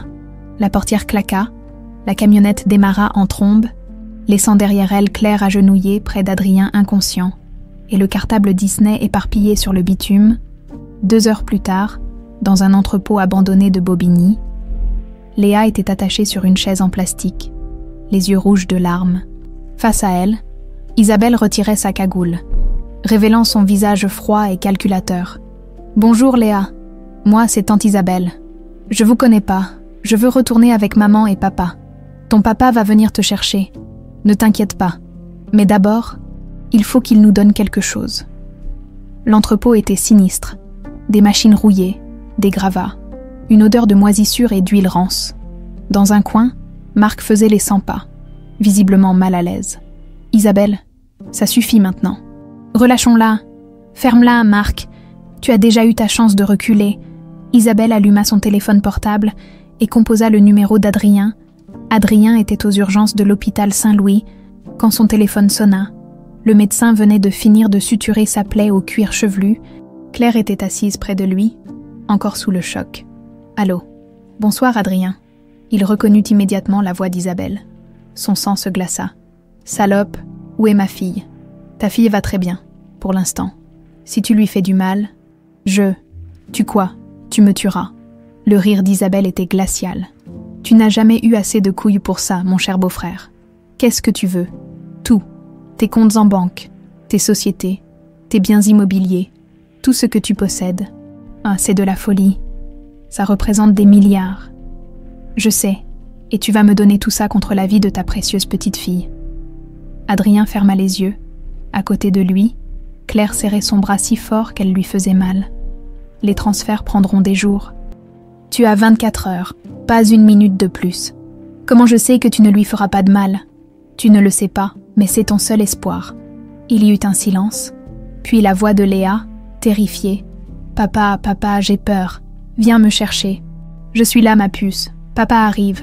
Sois courageuse. » Mais déjà, Isabelle avait repris le téléphone. « Entrepôt Durand, zone industrielle de Bobigny, demain, minuit, tu viens seul avec les codes de transfert. Et Adrien, si tu préviens les flics... » Elle meurt. La communication fut coupée. Adrien resta immobile, le téléphone collé à l'oreille. Puis, il explosa. « Putain !» Sa voix résonna dans tout le service des urgences. Claire le prit dans ses bras. « On va la récupérer. On va la récupérer. Je te le promets. » Comment ? Elle veut tout. Mes entreprises, mes comptes. Alors donne-lui tout. Adrien la regarda, surpris. « Claire, c'est de l'argent. Adrien, juste de l'argent. Léa, c'est notre fille. Notre fille. » Ces mots lui allèrent droit au cœur. « Et si elle la tue quand même ? Alors on mourra en essayant de la sauver. Mais on n'abandonnera pas. » Adrien hocha la tête. Il sortit son téléphone et commença à passer des appels. Banque, notaire, gestionnaire de fortune. Il avait 24 heures pour liquider un empire. Mais au fond de lui, il savait qu'Isabelle ne laisserait aucun témoin derrière elle. Dans cet entrepôt de Bobigny, elle préparait déjà le brasier qui devait tous les tuer. L'entrepôt Durand se dressait dans la zone industrielle de Bobigny comme un monstre de béton et d'acier rouillé. Adrien gara sa voiture à 100 mètres de l'entrée, les mains tremblantes sur le volant. Dans sa mallette, les codes d'accès à tous ses comptes, les documents de transfert de propriété de ses entreprises, sa fortune entière contre la vie de sa fille. Il était 23h40, dans sa poche, son téléphone vibrait sans arrêt. Bertrand, ses avocats, ses banquiers, tous tentaient de le dissuader de cette folie. Mais Adrien n'écoutait plus personne. Il sortit de la voiture et se dirigea vers l'entrepôt. L'endroit était sinistre, baigné par la lueur jaunâtre des lampadaires d'autoroute. Au loin, le bruit de la circulation sur le périphérique rappelait que la vie continuait, indifférente au drame qui se jouait ici. La porte métallique de l'entrepôt était entr'ouverte. Adrien la poussa et pénétra dans un univers d'ombres et de machines abandonnées. « Je suis là !» cria-t-il. « J'ai ce que vous voulez. » Un projecteur s'alluma soudain. L'aveuglant, quand ses yeux s'habituèrent à la lumière, il distingua Isabelle debout près d'une pile de bidons d'essence. À ses pieds, Léa était attachée sur une chaise, bâillonnée mais consciente. « Papa !» La voix étouffée de sa fille lui déchira le cœur. « Ça va, ma puce. Papa est là. » « Très touchant, » ricana Isabelle. « Alors, c'est code. » Adrien brandit sa mallette. « Tout est là maintenant. Libérez-la. » « Pas si vite d'abord.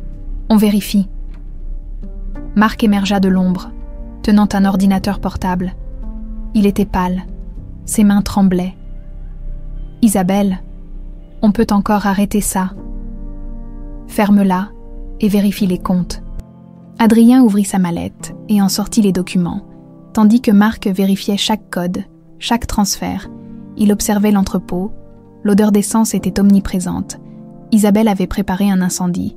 Les comptes suisses sont vidés. Annonça Marc. Les propriétés de Londres sont transférées. Monaco aussi. Mon Dieu, Adrien, c'est vraiment tout votre patrimoine. Maintenant, ma fille. Pas encore, dit Isabelle en sortant son pistolet. Il manque quelque chose.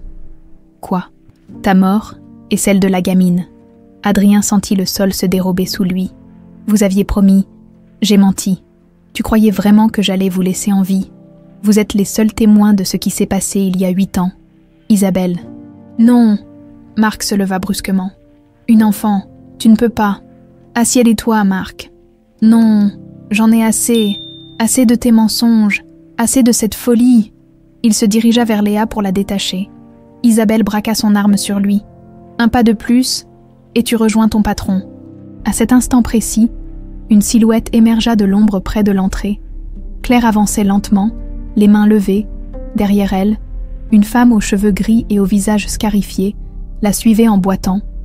Élise, ou plutôt Camille, l'amnésique des rues que Claire était allée chercher dans les abris de Belleville. « Qu'est-ce que vous foutez là ?» hurla Isabelle. « Je viens récupérer ma fille !» dit Claire d'une voix ferme. Élise regardait autour d'elle, perdue, effrayée par ce lieu qui lui rappelait vaguement quelque chose. Ses yeux se posèrent sur Léa, et quelque chose tressaillit en elle. « La petite » murmura-t-elle. « Je connais cette petite. » « Élise. » Adrien fit un pas vers sa femme, mais Isabelle braqua son arme sur lui. « Ne bougez plus. Personne ne bouge. » Élise fixait maintenant Isabelle avec une intensité troublante. Son visage se crispait, comme si elle luttait contre une douleur terrible. « Toi » Sa voix était rauque, hésitante. « Je te connais. Tu ne connais personne, folle. Tu es amnésique. » Mais quelque chose changeait dans les yeux d'Élise. L'odeur d'essence, la vue de cet entrepôt, la terreur de l'enfant, tout se mélangeait dans son esprit fracturé. Soudain, elle hurla. Les flammes, l'incendie, tu m'as empoisonné. La mémoire revenait par vagues brutales, chaotiques.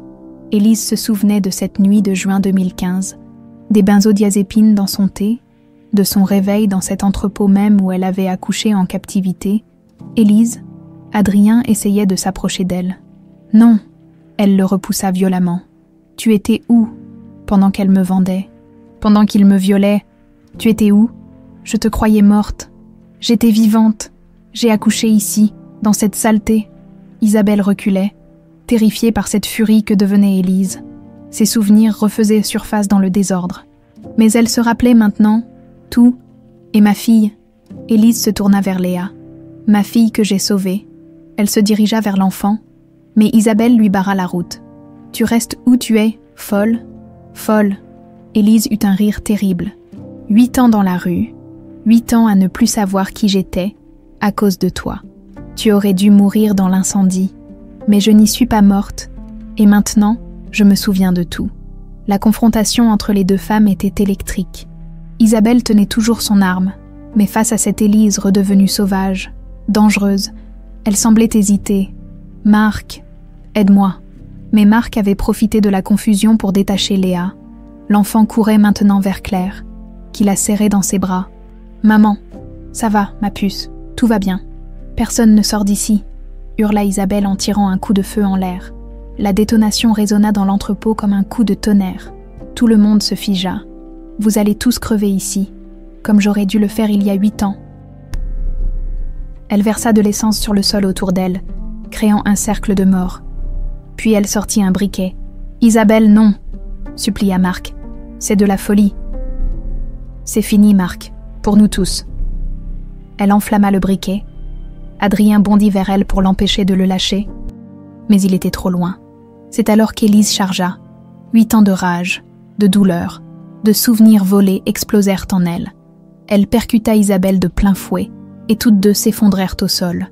Le briquet vola dans les airs. « Cours !» cria Adrien à Claire. « Sors les gars d'ici !» Claire souleva Léa et courut vers la sortie.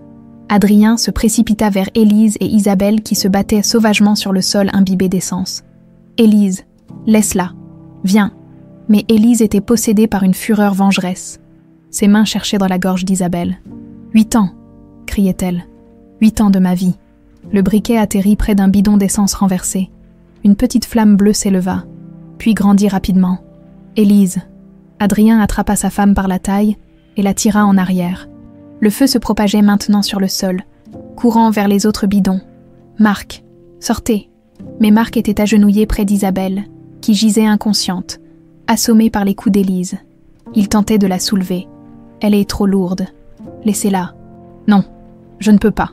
Une explosion retentit quand les flammes atteignirent le premier bidon. La déflagration projeta tout le monde au sol. Adrien, à demi assommé, vit Marc disparaître dans un mur de flammes, toujours penché sur Isabelle. Il n'eut que le temps d'attraper Élise et de la traîner vers la sortie, avant que l'entrepôt tout entier ne devienne un brasier.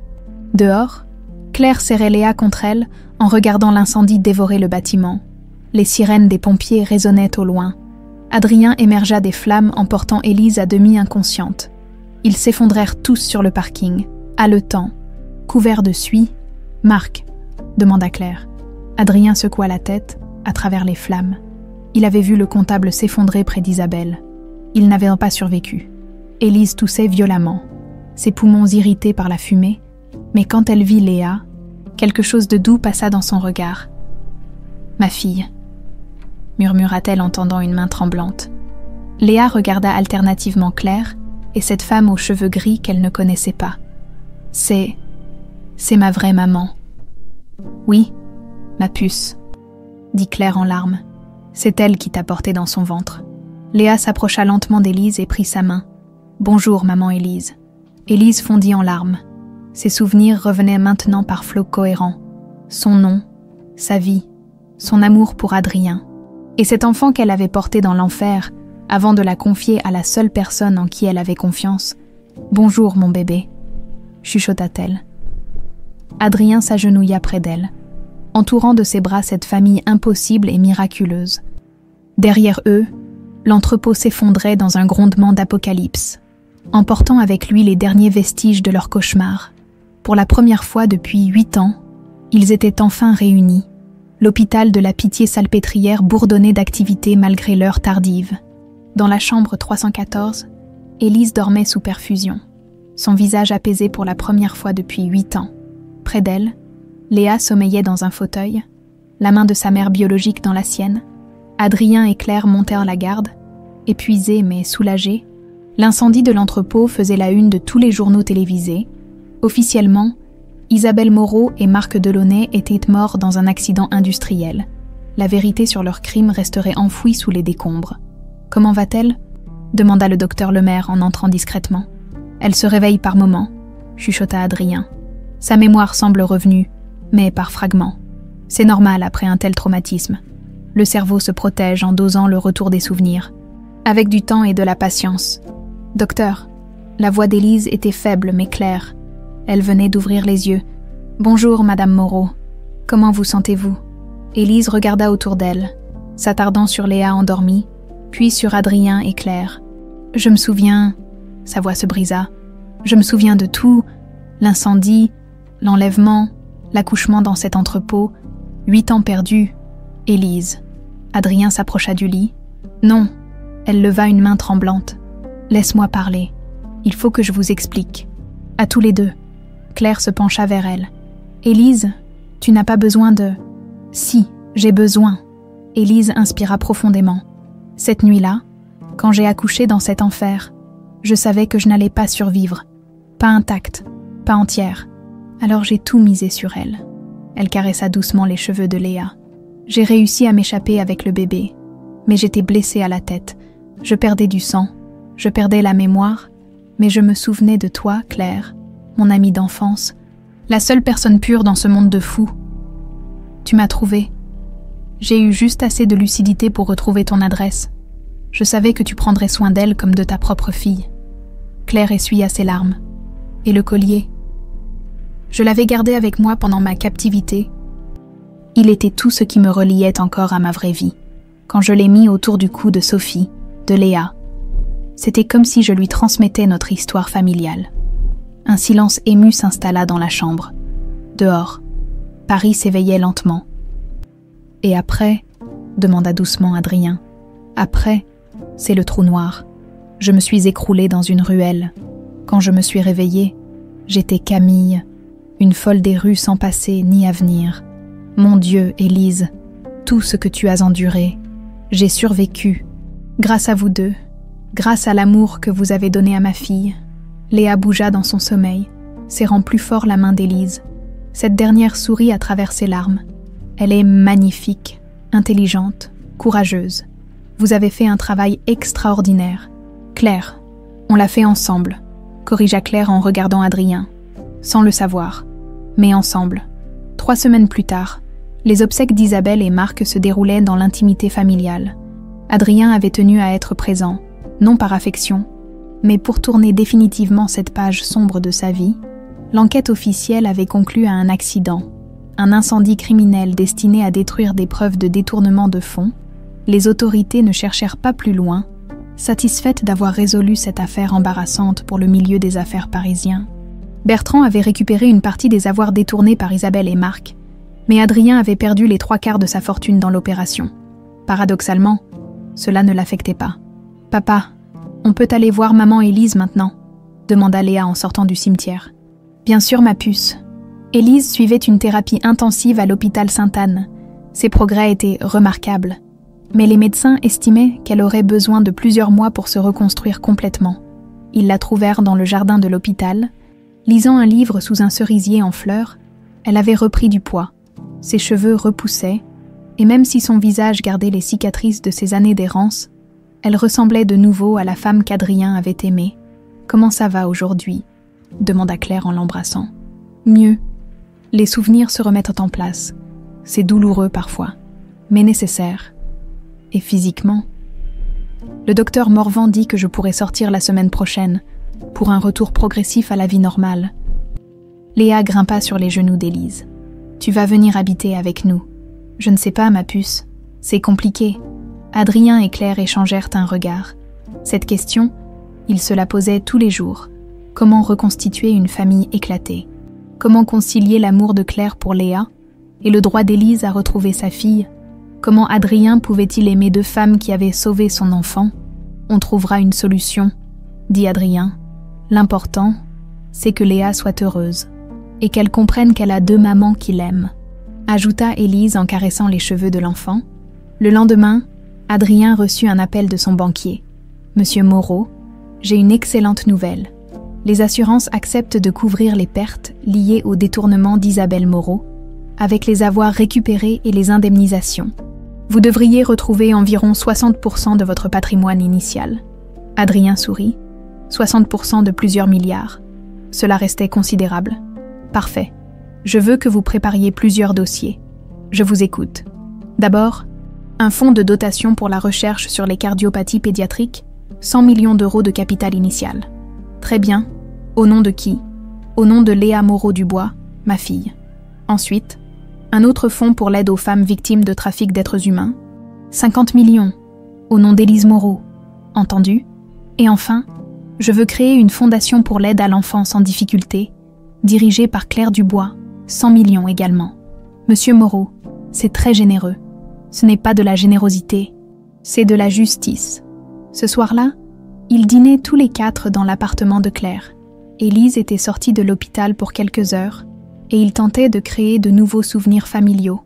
Maman Claire, maman Élise, papa, j'ai une question, annonça Léa en posant sa fourchette. Dis-nous, ma puce, répondit Claire. Quand je serai grande, je pourrai dire à mes enfants qu'ils ont 2 grands-mères. Les 3 adultes se regardèrent, touchés par la simplicité de l'enfant. Bien sûr, dit Élise, et ils auront bien de la chance. Et vous allez vous marier, papa et maman Claire, ou papa et maman Élise? La question était directe, innocente, et terriblement embarrassante. Léa, commença Adrien. C'est compliqué, ma chérie, dit Claire. Papa aimait maman Élise avant, et maintenant, on apprend à vivre ensemble, termina Élise, comme une famille différente, mais une vraie famille. Ah, Léa semblait satisfaite. Et pour ma opération du cœur, c'est prévu pour le mois prochain, dit Adrien. Le meilleur chirurgien de France va s'occuper de toi. Et après, je pourrai courir comme les autres enfants. Comme un petit lapin, assura Claire en l'embrassant. Tard dans la soirée, une fois Léa couchée, les 3 adultes se retrouvaient sur la terrasse de l'appartement. Paris scintillait à leurs pieds. « Il faut qu'on parle, » dit Adrien. « De nous, de ce qu'on va devenir. Je sais que c'est bizarre, » commença Claire. « Moi qui ai élevé votre fille pendant 8 ans, vous qui vous retrouvez après tout ce temps. » « Ce n'est bizarre pour personne, » l'interrompit Élise. « C'est la vie qui nous a menés ici, tous les trois. Qu'est-ce que tu proposes ? Demanda Adrien. Du temps, de la patience et l'acceptation que l'amour peut prendre des formes qu'on n'avait pas prévues. Elle se tourna vers Claire. Tu as été la mère de ma fille quand je ne pouvais pas l'être. Tu as aimé Adrien quand je n'étais plus là pour le faire. Je ne te vois pas comme une rivale. Je te vois comme ma sœur. Claire sentit les larmes lui monter aux yeux. Élise ? Et toi ? Adrien ? Élise prit la main de son mari. J'ai besoin de temps pour redevenir la femme que j'étais. Ou plutôt, pour devenir celle que je dois être maintenant. On a tout le temps du monde, dit Adrien. Pour l'instant, restons comme ça, une famille atypique, mais une famille quand même. Ils restèrent un long moment silencieux, regardant la ville qui s'endormait, quelque part dans cette nuit parisienne. D'autres drames se jouaient, d'autres vies se brisaient ou se reconstruisaient. Mais ici, sur cette terrasse, 3 adultes et une enfant avaient retrouvé leur équilibre. Fragile, temporaire peut-être, mais réel. Dans un mois, Léa subirait son opération. Dans 6 mois, Élise aurait peut-être retrouvé toute sa mémoire. Dans 1 an, ils auraient peut-être redéfini leur relation. L'important, c'était aujourd'hui, c'était maintenant. C'était cette famille impossible qui fonctionnait malgré tout. Et dans la chambre de Léa, le collier de perles ancestrales brillait doucement sur la table de nuit, gardien silencieux de leur histoire commune. 2 ans plus tard, le petit château de Rambouillet, qu'Adrien avait acheté pour leur nouvelle vie familiale, brillait sous le soleil de juin. Dans les jardins à la française, des dizaines d'invités se pressaient autour d'un kiosque décoré de roses blanches et de pivoines roses.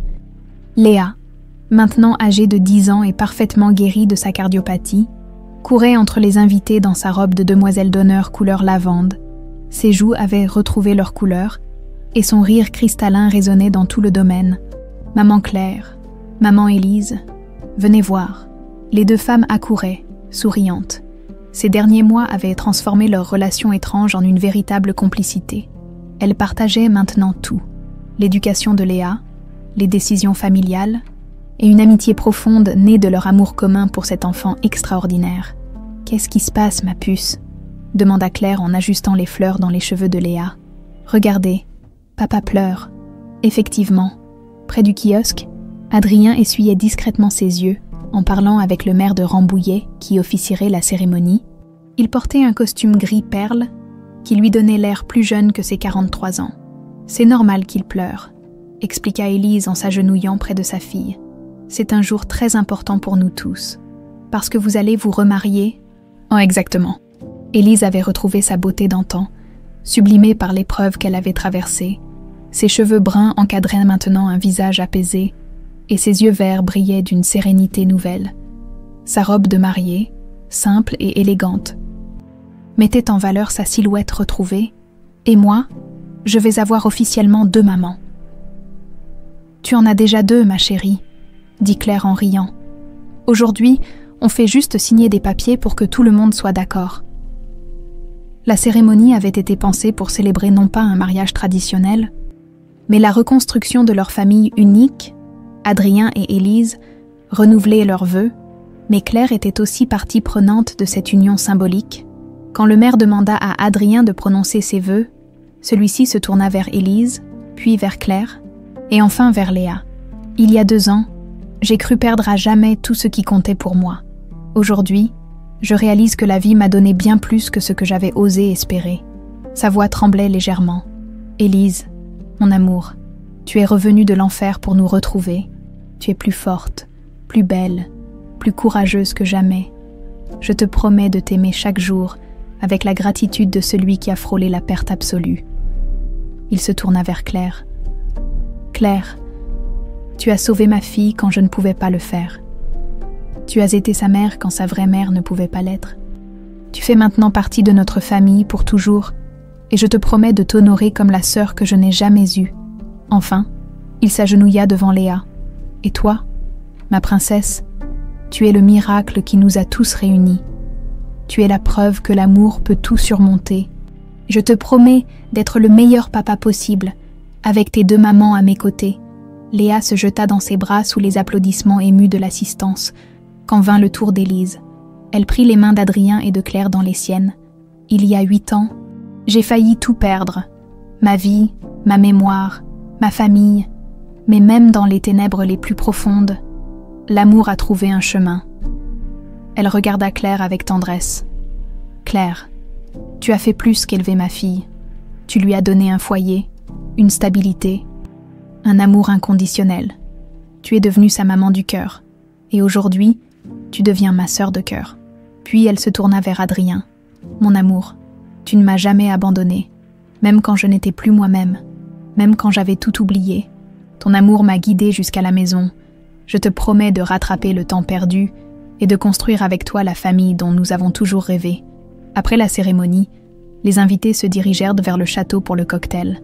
Bertrand, devenu au fil des mois un ami proche de la famille, s'approcha d'Adrien. « Comment vous sentez-vous, patron ?»« Apaisé », répondit Adrien en regardant Élise et Claire organiser les photos avec Léa. « Pour la première fois depuis des années, j'ai l'impression d'être à ma place. » « Et les affaires ?» Adrien sourit. Il avait vendu la moitié de ses entreprises pour se consacrer à sa famille et à ses fondations caritatives. Son nouveau train de vie était plus modeste, mais infiniment plus riche en bonheur. Les affaires vont bien, mais ce ne sont plus mes priorités. Monsieur Moreau, une jeune journaliste s'approchait timidement. « Accepteriez-vous de répondre à quelques questions pour Paris Match ? Sur notre mariage, bien sûr. En fait, sur votre fondation pour les femmes victimes de trafic humain, les résultats sont extraordinaires. » Adrien jeta un coup d'œil vers Élise, qui dirigeait maintenant cette fondation avec une passion et une compétence remarquables. « C'est ma femme qu'il faut interviewer. Elle connaît ce sujet mieux que personne. » Plus tard dans la soirée, les invités s'étaient dispersés. Seule la famille restait dans le grand salon du château, savourant ces derniers moments de leur journée parfaite. Léa, épuisée par l'émotion, s'était endormie sur le canapé entre ses deux mères. Le collier de perles brillait à son cou, testament silencieux de leur histoire commune. « On devrait la coucher », murmura Claire. « Encore 5 minutes », supplia Élise en caressant les cheveux de sa fille. « J'aime la regarder dormir. »« Moi aussi », avoua Claire. « Pendant 8 ans, c'était mon bonheur quotidien. Et maintenant, on peut le partager », dit Adrien en s'installant près d'elle. Ils restèrent silencieux un moment, contemplant cet enfant qui avait changé leur vie. « Tu sais ce qu'elle m'a dit ce matin ?» chuchota Élise. « Quoi ? Qu'elle voulait avoir beaucoup d'enfants plus tard, pour qu'ils aient tous deux maman et un papa comme elle. » Claire et Adrien échangèrent un sourire. « Et qu'est-ce que tu lui as répondu ? Que c'était une excellente idée, que l'amour n'a pas de limite quand il est sincère. »« C'est vrai, » dit Adrien. « Nous en sommes la preuve vivante. » Léa bougea dans son sommeil et ouvrit les yeux. « On rentre à la maison. On est à la maison, ma puce, » dit Claire en la soulevant. « Notre nouvelle maison. »« Ah oui, c'est vrai. » Léa sourit, encore ensommeillée. « Et demain, on commence vraiment notre nouvelle vie. »« Oui, mon bébé, » répondit Élise. « Notre nouvelle vie tous ensemble, avec le collier de grand-mère Amélie. » Avec le collier de grand-mère Amélie, Léa porta la main à son cou, effleurant les perles qui avaient traversé tant d'épreuves. « Il est magique, pas vrai ?»« Pourquoi tu dis ça ?» demanda Adrien. « Parce qu'il vous a tous réunis. Maman Claire l'a gardé pour moi. Maman Élise me l'a donné quand j'étais bébé. Et toi, papa, tu l'as reconnu, c'est grâce à lui qu'on est une famille. » Les 3 adultes se regardèrent, émus par la sagesse de cet enfant. « Tu as raison, ma puce, » dit Adrien. « C'est magique. Et quand je serai grande, je le donnerai à ma fille. Si tu veux, » dit Élise. « Mais tu peux aussi le garder, ou le partager avec tes enfants. L'important, c'est qu'ils continuent à porter notre amour. »« D'accord, » Léa bâilla. « Bon, maintenant, je veux vraiment aller dormir. » Ils montèrent tous ensemble à l'étage. La chambre de Léa avait été décorée avec amour, mélange de ses goûts d'enfant et des souvenirs familiaux. Sur les murs, des photos de leur nouvelle vie côtoyaient des dessins qu'elle avait faits de sa famille spéciale. « Bonne nuit, ma princesse, » dit Adrien en l'embrassant. « Bonne nuit, papa. Bonne nuit, maman Claire. Bonne nuit, maman Élise. » Chacune l'embrassa tendrement. « Fais de beaux rêves, ma puce, » murmura Claire. « Je vais rêver de notre vie d'avant, » dit Léa en fermant les yeux. « Quand on était tous séparés et qu'on se cherchait. Et puis je vais rêver de maintenant, quand on est tous ensemble. Et de notre vie d'après, » demanda Élise en éteignant la lumière. « Notre vie d'après, elle commence demain. répondit Léa d'une voix déjà ensommeillée. « Et elle sera encore plus belle, sur la terrasse du château, sous les étoiles de cette nuit de juin. » Adrien, Élise et Claire trinquaient à leur nouvelle vie. « À Léa, » dit Adrien. « À l'amour sous toutes ses formes, » ajouta Élise. « À notre famille impossible, » conclut Claire. Ils burent en silence. Contemplant le parc endormi, quelque part dans la nuit, un rossignol chantait, la vie continuait, belle et imprévisible. Dans 2 semaines, ils partiraient tous ensemble en voyage de noces familiales en Toscane. Dans 6 mois, Claire adopterait officiellement Léa pour devenir légalement sa seconde mère. Dans 1 an, Élise publierait un livre sur son expérience, aidant d'autres victimes à retrouver espoir. Mais ce soir, ils savouraient simplement le miracle d'être réunis. Le collier de perles, posé sur la table de nuit de Léa, veillait sur leur sommeil comme il avait veillé sur leur retrouvailles. 4 générations de femmes Moreau l'avaient apporté. Léa serait la 5e, et comme l'avait dit cet enfant sage de 10 ans, il était vraiment magique. Il était le gardien de leur amour, le témoin de leur histoire, la promesse que, quoi qu'il arrive, la famille peut prendre 1000 formes, mais l'amour véritable, lui, ne meurt jamais, dans le silence de cette nuit parfaite. Leur conte de fées moderne touchait enfin à sa fin heureuse, ou plutôt à son nouveau commencement.